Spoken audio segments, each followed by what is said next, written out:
welcome to another Read Aloud.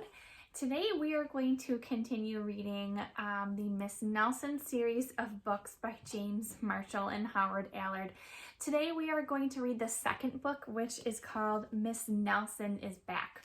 So if you remember what happened in the first Miss Nelson book, Miss Nelson's class was not the most polite class in school. So Miss Nelson decided that they needed to learn a lesson, and she had Miss Viola Swamp come for a few days to teach the kids about what they really were missing about Miss Nelson, their teacher. So today we're going to read Miss Nelson is Back.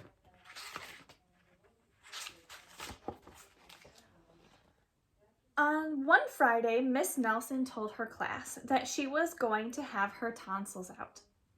"I'll be away next week," she said, "and I expect you to behave." "Yes, Miss Nelson," said the kids in room 207. But at recess, it was another story. "Wow," said the kids. "While Miss Nelson is away, we can really act up."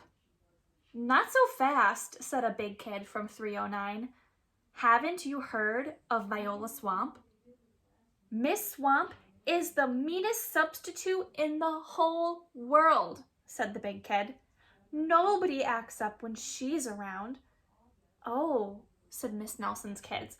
"She's a real witch," said the big kid. "Oh," said Miss Nelson's kids. "I'll just bet you get the swamp," said the big kid. On Monday morning, Miss Nelson's kids were all in their seats. They were very nervous. Some of them had not slept well all weekend. "If we get the swamp, I'll just die," said one kid. They heard footsteps in the hall. Slowly, the knob turned, and the door opened. It was Mr. Blansworth, the principal. "I shall personally take over this class," he said. Miss Nelson's kids were so relieved, but they soon learned that Mr. Blansworth was not a lot of fun. All morning, Mr. Blansworth tried to amuse the class with his corny card tricks. "Oh, brother," said the class. That afternoon, Mr. Blansworth showed the class his favorite shadow pictures. "This is kids' stuff," said the class. The next day, Mr. Blansworth demonstrated his favorite bird calls. They were not a success. And for 2 days, Mr. Blansworth showed slides of his goldfish Lucille. Miss Nelson's kids had never been so bored. While dusting erasers in the schoolyard, 3 of the ringleaders of 207 discussed the situation. "Something will have to be done," they said. "We must get rid of Blansworth." And they hatched a plot. After school, they painted and sewed and borrowed some old clothes, and they practiced some very difficult stunt work in the backyard. The next day, they weren't in class. "That's too bad," said Mr. Blansworth. "They'll miss all the excitement." Mr. Blansworth was about to show the class his collection of ballpoint pens from all over the world when someone came to the door. Slowly the knob turned, and the door opened. "Oh, look," said the class. "Miss Nelson is back." A tall and lumpy Miss Nelson tottered into the room. Mr. Blansworth was surprised. "You're back sooner than we expected," he said. The tall and lumpy Miss Nelson didn't speak. Said the kids. "Her throat must still be sore." "Are you sure you're well enough?" said Mr. Blansworth. "She's sure," said the kids. "Well, in that case," said the principal, "I'll be getting back to the office. Nice to have you back, Miss Nelson." And he left the room. "Hot dog!" cried the class. "We got rid of Blansworth. Now we can do just as we please." And at the stroke of 10, the kids from 207 left the building. No one stopped them.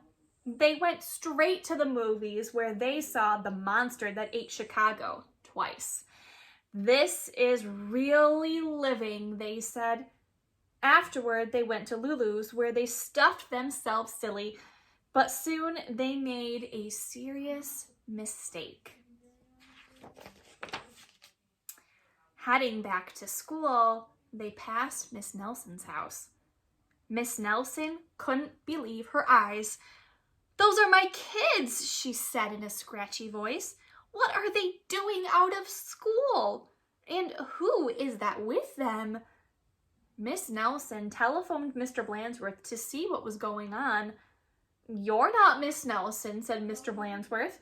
"Miss Nelson is back." And he hung up. "Can't fool me," he said. Said Miss Nelson. "Something will have to be done." And she went to her closet. You know what that means.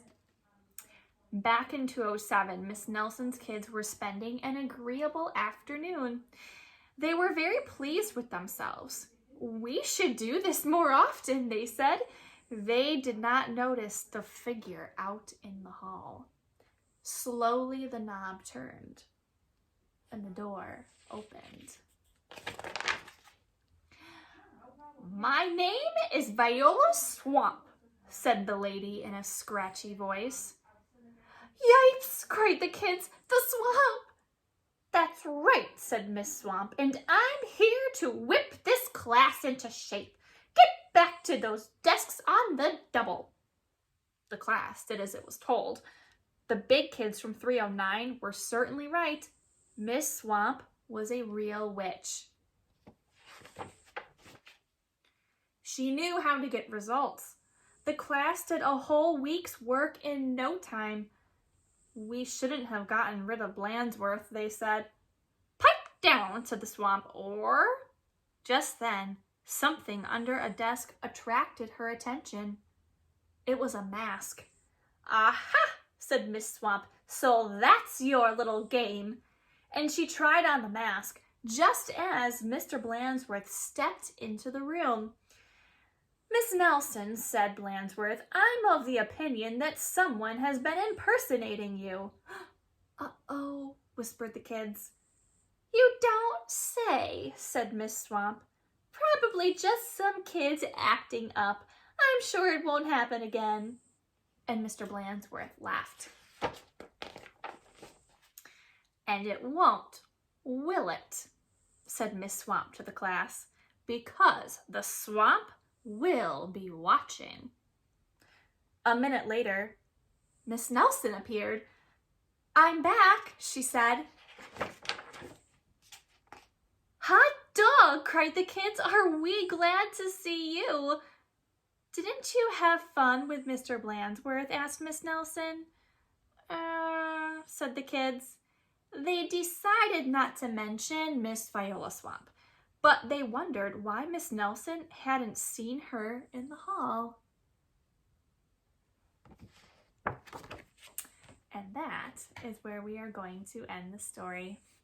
I hope that you enjoyed that, friends, and I hope that you have a great day, and I will see you next time for another read aloud. Bye.